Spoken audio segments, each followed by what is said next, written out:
All right, Kylie, thank you. Well, when Indiana University launched its Grand Challenges Initiative in 2016, its goal was to make life better for Hoosiers all over the state of Indiana with a focus on 3 areas: fighting the addiction crisis, pushing health initiatives, and tackling environmental challenges around the state. IU's second Grand Challenges Initiative, Prepared for Environmental Change, aimed at helping business and government leaders develop a plan to tackle climate change that impacts the way Hoosiers live, work, and do business. According to Indiana University Environmental Institute's Hoosier Life Survey, more than half, 58%, believe the environmental change is as adversely affecting the country right now.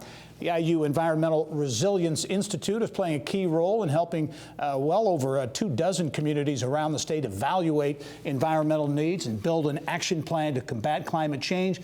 And for more on progress, we're pleased to be joined this week by IU Environmental Resilience Director Janet McCabe and Goshen Mayor Jeremy Stutsman. His city, one of the first cities to participate in the initiative, very closely aligned with it as well. And welcome to you both to the program. Thanks. It's great to be here. Janet, I'll start with you and offering congratulations because as many of our viewers may know, you were recently nominated as Deputy Administrator of the U.S. Environmental Protection Agency in the Biden administration. Quite an honor. Your thoughts as you begin before long the confirmation process? Oh, it is quite an honor. I just am so humbled by it and appreciative of the opportunity to serve, assuming that the Senate confirmation process goes well, which is what we're preparing for now. So I'm really looking forward to it. Yeah, you've certainly put your heart and soul into this Grand Challenges initiative focused on climate change and the impact on communities around the state of Indiana. One thing I thought interesting, because I think the last time you were on the show, we talked about results from a survey that really suggests that Hoosiers are understanding more and more the effects of climate change and the importance of climate change. That's for sure. And they're seeing it in their own backyards, in their streets when they flood, at their bird feeder, when the birds are coming sooner to the bird feeder and they're fewer and different kinds.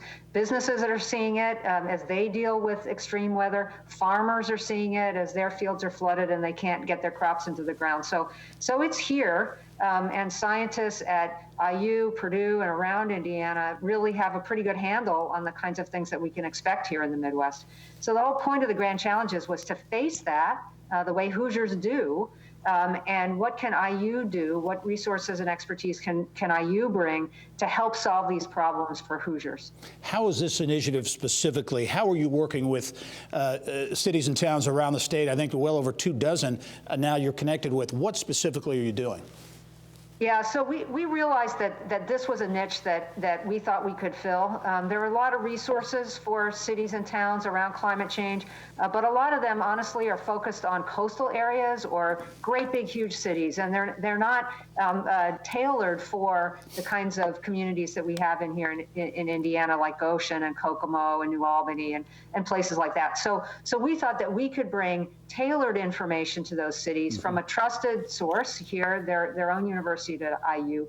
And we've designed some programs to deliver information to them, but also to help with capacity, because one thing that cities don't have is extra person power or money lying around to hire people. So we can bring in trained students from IU to spend an entire summer working with a mayor or city council to start documenting greenhouse gas emissions, look for sustainability opportunities, and to work with that community to build a plan. Yeah, Mayor Stutsman, why did you engage in this process? What attracted you to engage in this process with IU?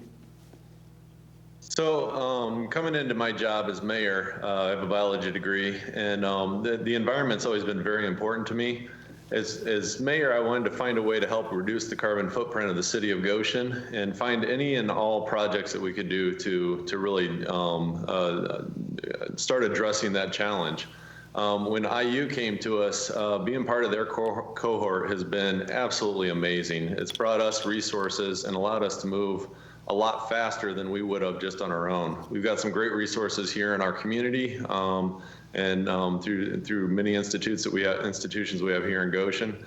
But being part of IU's cohort has definitely accelerated our projects, and we're getting to the point where we're now implementing, not just talking and planning. Yeah, Mayor, is there an economic development component to this? Does participating in the focusing on the clean energy solution or solutions, if you will, does that trickle down to attracting and retaining business? I believe it does. As communities, we're always looking at economic development and how can we better do that. Years ago, the businesses were looking at what infrastructure were in your communities that they could utilize. Then we started hearing them looking for communities that had great quality of life, bike trails, where their staff could be out and about and happy when they're not working. Now we're hearing more and more of businesses that are searching out green communities that are really forward thinking and working hard to better the environment. So there's definitely an economic development piece to these projects. All right. It's a major piece of the Grand Challenges initiatives, focusing on the environment and communities all over the state. And Janet McCabe and Mayor Jeremy Stutsman, thank you both for joining us. And Janet, good luck to you in the confirmation process as well. Thanks so much. It's great to Thank you both.